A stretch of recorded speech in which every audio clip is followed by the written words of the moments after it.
अस्सलामुअलैकुम this 24 bat tech and pack again with the new. दोस्तों आज की स्टूडियो में बात करेंगे Xiaomi के नए स्मार्टफोन के बारे में। और ये ऐसा स्मार्टफोन है जो अपनी प्राइस टैग में काफी अच्छी स्पेसिफिकेशन लेके आएगा। और इसके दो नाम हो सकते हैं क्योंकि इसके पीछे रीजन ये है कि जब चाइना में लॉन्च होता है तो इसका नाम कुछ और होता है, जब पाकिस्तान इंडिया में लॉन्च होता है सो इसका उस वक्त नेम कुछ और होता है। तो सब कुछ वीडियो में बताएंगे, एक रिव्यू देंगे और प्लस स्पेसिफिकेशन और लॉन्च डेट सब कुछ, और एक अपनी ओपिनियन से बताऊंगा आपको मोबाइल फोन का वेट करना चाहिए या नहीं। वैसे अभी बता दूं तो वेट करना चाहिए। और जिस प्राइस टैग में लॉन्च करेगा मैं कहता हूँ उस प्राइस टैग में कोई भी इसको दूसरा ब्रांड कम्पीट नहीं कर सकता। और मेरे चैनल पे गिव अवे चल रहा है, अगर पार्टिसिपेट नहीं किया था लिंक डिस्क्रिप्शन में है, जल्दी से और पार्टिसिपेट करें। 1 जनवरी को विनर अनाउंस मैं कर दूंगा। सो अगर पार्टिसिपेट नहीं किया तो जाके पार्टिसिपेट भी कर ले। अगर मोबाइल फोन के नेम के बारे में बताऊं तो इसके दो नेम हो सकते हैं, Xiaomi Mi 10i plus Xiaomi Redmi Note 10। सब कुछ इस वीडियो में बता दूंगा, वीडियो पूरा देखें। तो सीधा वीडियो की तरफ चलते हैं।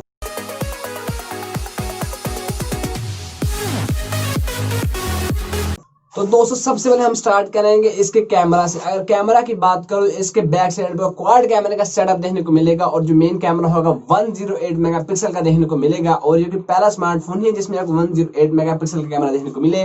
108 मेगापिक्सल अब ट्रेंड बनने वाला है बिकॉज 64 मेगापिक्सल पहले ट्रेंड था। अब 108 मेगापिक्सल 2021 में बहुत रूल करेगा। मैं भी हर मोबाइल फोन में आगे जाके जनवरी फरवरी के बाद 108 मेगापिक्सल हर मोबाइल में देखने को मिले। और अगर दूसरे कैमरा की बात करूं तो यहाँ पे आपको 8 megapixel ultra wide angle lens देखने को मिलेगा। और ये जो दो कैमरे हैं ठीक है, 108 megapixel plus 8 megapixel ultra wide angle lens. अभी दो कैमरे हैं यार ये बेकार है क्योंकि 2 मेगापिक्सल का डेप्थ सेंसर है, 2 मेगापिक्सल का मैं इनका कोई यूज भी नहीं करता। मैं यही कहूंगा यार Xiaomi को कि आपको 2 मेगापिक्सल लगाने की कोई जरूरत नहीं थी, बस ये इसलिए 2 मेगापिक्सल लगाते हैं कि डिजाइन थोड़ा यूनिक हो जाए। क्योंकि अगर ड्यूअल कैमरा का सेटअप हो तो यार डिजाइन कोई इतना अच्छा नहीं लगता, बट क्वाड कैमरे का सेटअप हो डिजाइन काफी अच्छा लगता है। अगर स्पेसिफिकेशन तो कैमरा की काफी अच्छी निकल के आई है। तो इसमें अगर मैं सबसे बड़ी मेन हाईलाइट बताऊं, इसमें आप 4K तक की वीडियो शूट कर पाएंगे 30 फ्रेम पर सेकंड प्लस 60 फ्रेम पर सेकंड में। और यहाँ पे आपको EIS का भी सपोर्ट देखने को मिलेगा जो काफी अच्छा ऑप्शन है कि आपको यहाँ पे वीडियो स्टेबलाइजेशन का जो ऑप्शन है काफी बेहतर देखने को मिलेगा कंपेयर टू दूसरे ब्रांड्स की निस्बत। प्लस यहाँ पे आपको स्लो मोशन का ऑप्शन देखने को मिलेगा 1080p 960 फ्रेम पर सेकंड में। टिकटॉकर्स को बहुत ज्यादा बेनिफिट होगा। बट यहाँ पे आपको ये चीज ध्यान में रखनी पड़ेगी, जो 108 मेगापिक्सल का पिक्चर का साइज होगा वो 10 से 15 MB तक निकल के आएगा।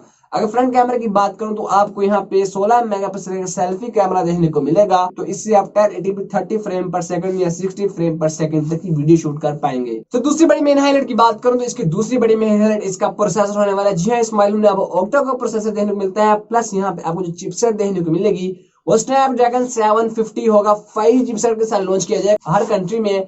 और अगर इसकी टेक्नोलॉजी की बात करूं तो 8nm टेक्नोलॉजी में बेस्ड होगा। अगर ग्राफिक्स की बात करूं Adreno 619 के ग्राफिक्स देखने को मिलेंगे। यार ये जो स्नैपड्रैगन के प्रोसेसर है बहुत अच्छे होते हैं कंपेयर टू मीडियाटेक, ये हिट भी नहीं करते।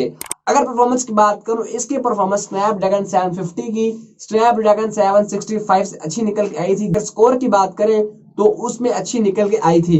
बट अगर कुछ जगह पे स्नैपड्रैगन 750 आगे और कुछ जगह पे स्नैपड्रैगन 665 आगे है, सो मैं यही रिकमेंड करूंगा कि आपके पास अगर ऑप्शन हो स्नैपड्रैगन 750 वर्सेस स्नैपड्रैगन 765, अगर आपका बजट लो है तो स्नैपड्रैगन 750 वाला ही प्रोसेसर बाय कर लें क्योंकि सिमिलर ही परफॉर्मेंस निकल के आएगी, कोई ज्यादा इसमें फर्क आपको देखने को नहीं मिलेगा। दोनों चिपसेट 5G हैं, लेकिन इस मोबाइल फोन में आपको स्नैपड्रैगन 750 देखने को मिलेगा। 8nm टेक्नोलॉजी बेस्ड होगा। अगर ग्राफिक्स की बात करूं तो यहाँ पे कॉल ऑफ ड्यूटी पबजी जिस तरह की गेमिंग करें यहाँ पे आपको HDR का ऑप्शन देखने को मिलेगा। तो ग्राफिक्स वाली साइड पे गेमिंग बहुत अच्छी रहेगी। स्पेशली जो गेमर्स है वो इस मोबाइल फोन को बाय कर सकते हैं। बहुत अच्छा यहाँ पे आपको एक बेनिफिट देखने को मिलेगा गेमर्स को। सो कहीं पे भी यहाँ पे आपकी गेम वगैरह लैक नहीं होगी। तो दोस्तों अगर इसकी बैटरी की बात करूं यहाँ पे आपको एक अच्छी बैटरी देखने को मिलेगी। 4820 mAh की एक बड़ी बैटरी है। मैं इसलिए बड़ी बैटरी कह रहा हूँ कि इसमें जो प्रोसेसर है स्नैपड्रैगन 750 वो बैटरी बहुत कम कंज्यूम करेगा।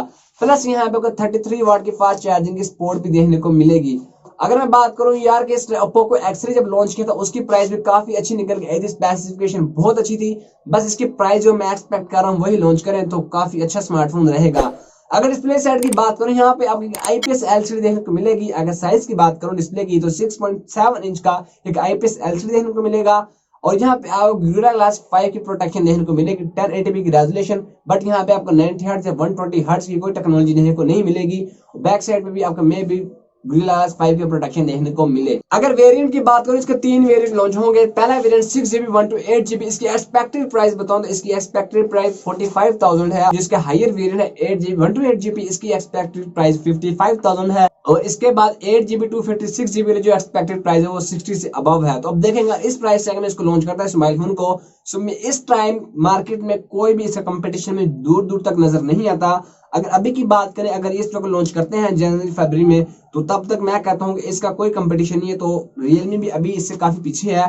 देखेंगे रियलमी अपकमिंग स्मार्टफोन में क्या लेके आता है, क्या पता इसका कोई कंपैरिजन बने तो हम आपको अगली वीडियो में बता देंगे। चैनल को सब्सक्राइब कर लें। इस स्मार्ट फोन में आपको out of the box Android 10 की सपोर्ट देखने को मिलेगी, बट अपडेट के बाद एंड्रॉइड 11 की भी सपोर्ट देखने को मिल जाएगी। और यहाँ पे MUI 12 होगा out of the box, but update के बाद MUI 12.5 की सपोर्ट देखने को मिलेगी। अगर रिव्यू की बात करूं तो बेस्ट स्मार्टफोन है इस प्राइस टैग में। वैसे अगर मैं अपने ओपिनियन से बताऊं आपको, 6GB 128GB वाला वेरिएंट बाय करना चाहिए, काफी अच्छी प्राइस में लॉन्च होगा। सो अगर लॉन्च करें ये वाला वेरिएंट तो काफी अच्छा होगा, वरना इन्होंने 8GB 128GB या 8GB 256GB वाला वेरिएंट लॉन्च करना है। सो अगर वीडियो पसंद है वीडियो को लाइक करें और चैनल को सब्सक्राइब कर लें। मिलते हैं नेक्स्ट वीडियो में, तब तक के लिए भाई को इजाजत दीजिए। अल्लाह हाफिज़।